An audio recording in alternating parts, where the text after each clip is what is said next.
bonjour bande konyoso bazolanda biso na Yoka Base chaîne na bino chaîne présidentielle chaîne ya ba congolais nyoso balingi développement Yoka Base chaîne ya ndeko na bino mwana na bino petit frère na bino cousin na bino abesho le l'IDPS oza nouvelle chaîne na ye pour na repesa ba information direct ko attaquer na benga ngo chaîne na bino repesa ba information direct ko attaquer pour na nini parce que ça na deux chaînes basalisi polémique na monde lelo chaîne ya papa na biso Mobengai na ndeko na ngadi Pumba o basali ba émission koloba ete Vital Kamerhe est chez lui tala tina ya Yoka Base eza pour na ko éclaircir bino la situation ya Vital Kamerhe. Donc lelo pendant 10 à 12 minutes nous voulons expliquer seulement na ba congolais na batu oyo balandi Mobengai ko tia bango makanisi na mutu que Kamerhe est chez lui pe azolo bana français on nous a informé. Qui vous a informé, M. Mobengai?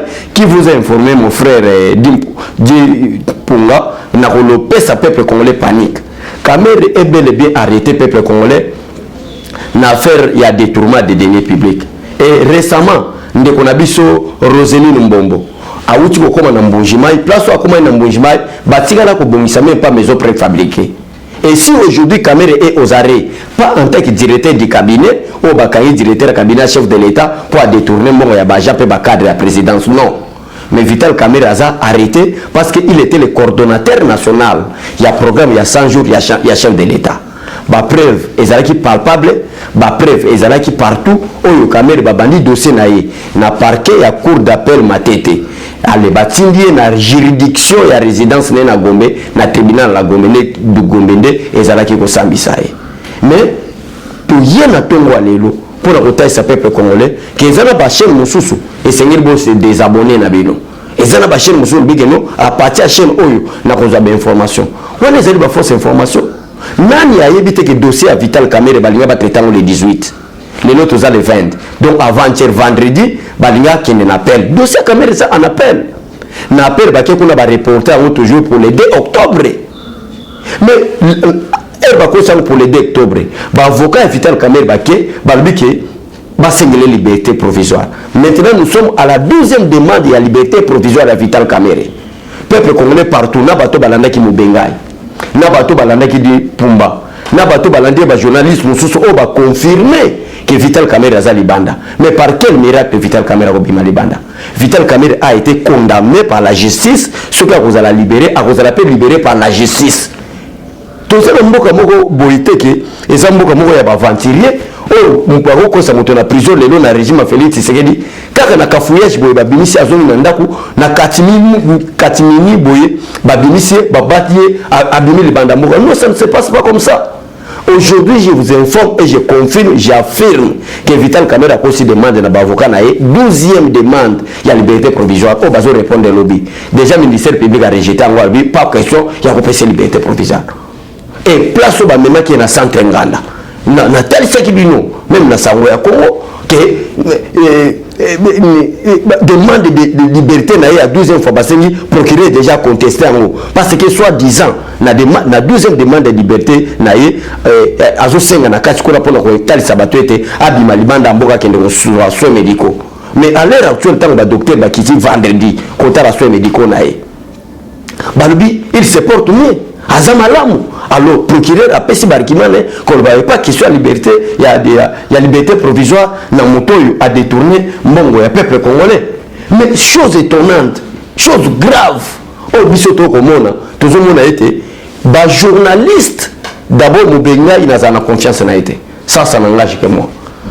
Wana ezali façon à attaquer le président de la République indirectement. Oh ce n'est pas le président de la République. Est-ce que le président de la République est informé ou il n'est pas informé?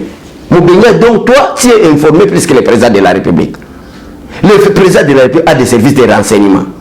Le président de la République n'a qu'à cabinet, a des services au Azolandela. Azo y a une situation par seconde. Dans la République démocratique du Congo. Oh, yo, yébite. Yo, le président de la République, il y a un téléphone dans le bagage. Il y a un hôtel, il y a un conseil, il y a un hôtel, il y a un on se poser question au président de la République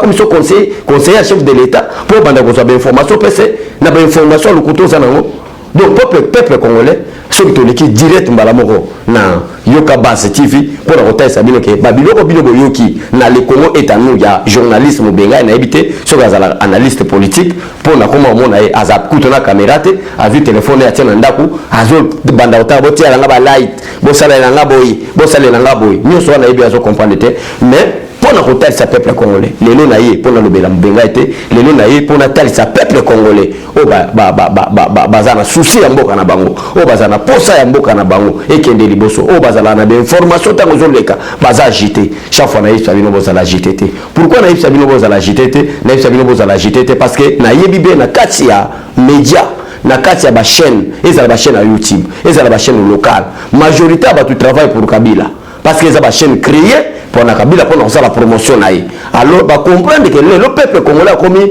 na connaissance ya politique mboka na ye ba commis ko utiliser ba journaliste Vital Kamerhe azali banda nous sommes les façon ni nous ces façon pour préparer peuple congolais personne ba na souka peuple congolais réveillez-vous ba ko réveiller pour na Vital Kamerhe mais c'est Mobenga tant que ba que peuple réveille-toi pour na Vital Kamerhe peuple ko se réveiller pour na Vital Kamerhe parce que Vital Kamerhe a un impact mort dans beaucoup de mais peuple congolais a se réveiller pour le makambo état nation congolaise naï et biso nyonso to yebi kala muke to zana 4 institutions il y a une institution et ce qui parle na makambo o état de justice o ba benga ngo cour et tribunaux si le peuple congolais a banda salani to boma cour et tribunaux to tika justice populaire non nous avons des instances compétentes oyo ko sala moto na domaine naï peut-être Congo kende liboso mboka kende liboso tant so sala banalise na yo ozo parvenir ko loba ete ndenge biso tozali awa Vital Kamerhe za libanda cheye bamura baza kuna d'abord bagade républicain baza bagado baza seulement pour mona ke be information zo pesa za ba fausse information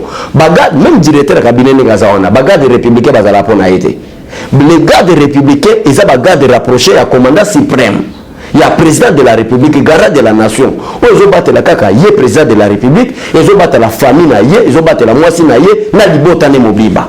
Bakade de République, battu la chef de l'État, battu la chef directeur de cabinet président de la République, Bakade de Républicains, battu la conseiller président de la République, Bazawana Pona Koyamba. Je crois que le général Chiwewe, Christian, ou Azali, commandant, il y a garde républicain. Tant que autant qu'on a pour avertir Batoyo, Balima diaboliser que na IDPS va former la milice. Bon, le général, après ça, il répond sur M. Mobenga. La réponse du général, tant que na Bakano, ça va Golobani. Azalaki Goloba, bagade républicain, baza pour la présidente de la République, peut combattre la bapayanaye, c'est-à-dire Macron, Sassou, Nenga Wouti, dernièrement, vous allez protéger la bagade républicain parce que baza dans le service, il y a présidence de la République, il y a institution président de la République. Bah combattre la famille naïe, libotane biologique. Mais bah combattre la libotane politique, bagade républicain, baza on a pour combattre la combattre IDPS, bagade républicain, baza on a pour combattre la directeur cabinet chef de l'État, bagade républicain, baza on a pour combattre la conseiller chef de l'État, bagade républicain, bazali wana pour combattre la présidente de la République, na ba hôte naïe, ba paya naïe, na libotane naïe biologique. Et si mais tant que j'ai vu Kamerhe chez lui avec des gardes républicains. Qui vous dit qu'un directeur du cabinet a un garde républicain? D'ailleurs, Kamerhe en tant que prisonnier, tant que Bimalibanda, il y a un garde prisonnier, au bas où il y a un centre Nganda, au bas où il y a partout à Kotambola. Vous avez une fausse information, nous sommes des façons. Donc, ce que nous comprenons, c'est l'analyse naïve.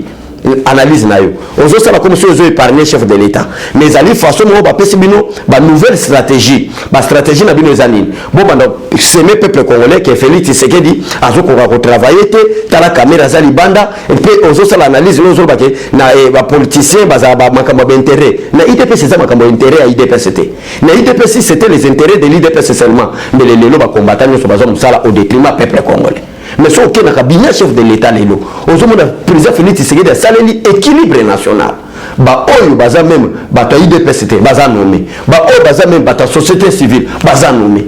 Na nyoso wana, boko banga. Boko banga, bozo comprendre les sous-soutés, bah, piège nyoso botiaki contre les chefs de l'État, ils ont échoué. Alors, to banda salani, to banda opesa peuple congolais, bah, fausse information, Vital Kamerhe est chez lui.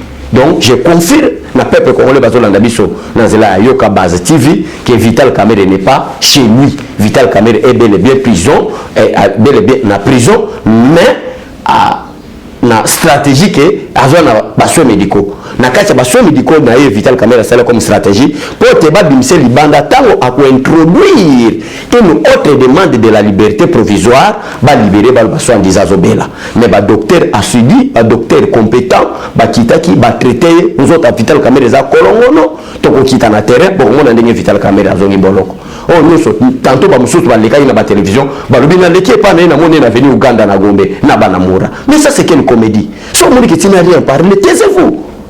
Quand on n'a rien à dire, mais il faut se taire.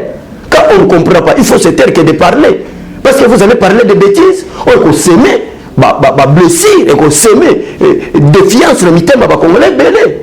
Donc, peuple congolais, partout, vous allez, beaucoup l'andabiso, partout dans le monde, dans le bandeko, nous sommes bien biso, na yebisa kibino ke, bon s'abonner, chaîne o isa mwana na bino abesholi, yande ko na bino, ya combattant na bino de la rue, abesholi, bon s'abonner, bon partager peu de mission na biso partout dans le monde. Donc, je confirme, je crois en Équateur, ça va des gens, non, Togo, banda kochité selon l'air, voilà, bon pesa biso, je crois, j'informe, bandeko nyos o balandi biso na nzelo ya yoka base. Information à base d'information à République démocratique du Congo bolanda journaliste mobenga ite na ebité ndé na zolo baso ya analyste bolanda ite ezali lokuta Vital Kamerhe azabele bien na kati ya boloko azali na boloko azali banda te dossier na ye balinga basambisa ye le 18 na le 18 ayete et le 18 août le septembre ba reporter pour le 2 octobre oyo ndé to Rolanda audience publique à Vital Kamerhe pour mona que Vital Kamerhe comprendre que sala mabe akomi ko boya TV akomi ko boya ko se présenter l'audience a lobi ba journaliste bazala te asamba mais yemoko ndé mutabanda ki mutakoloba ke boîte de Pandore na ko révéler ba vérité a comprendre que zaina ko comédie alors to solo la en huis clos malgré que audience ezalaki le 18 eleki bareporter yango le 2 octobre mais bavoka na ye basengi lisusu liberté provisoire pour la 12e fois que Kamerhe abima libanda mboka mais selon le ministère public qui est le procureur déjà na argument na albi ke à cause de la liberté provisoire te a rejeté yango donc je confirme maintenant na zela yoka base que Vital Kamerhe azali banda te eza ba fausse information o mobenga azana posa ba vie ezali belé tant ba omona que Vital Kamerhe est chez lui na titre ale bato ba bandi kotala ba vie belé wana ya bénéficier ka mbongo ezali biloko lokuta ezali biloko ya solo te ba information solo auto sala pona ko informer peuple congolais ezana ba chaîne na bino boyeba lokola yoka base TV bo s'abonner bo se partager be émission na biso bo commenter be émission na biso bo sala ba remarque na bino parce que chaîne o eza chaîne ya peuple peut-être bo zaka ba information en temps réel talande bo atebele ba zo ba blessé na ba fausse information biso fo biso bo s'abonner bo partager bo commenter parce que bo banda ko so ba information pe na temps réel na zela ya yoka base to kuta la prochaine parce que to ya solo la bino maintenant les non-dits de l'attaque du ferme privé de John Numbi qui l'a attaqué parce qu'il y a sa général à l'objet à sa général à rebang intimidation te na ferme nae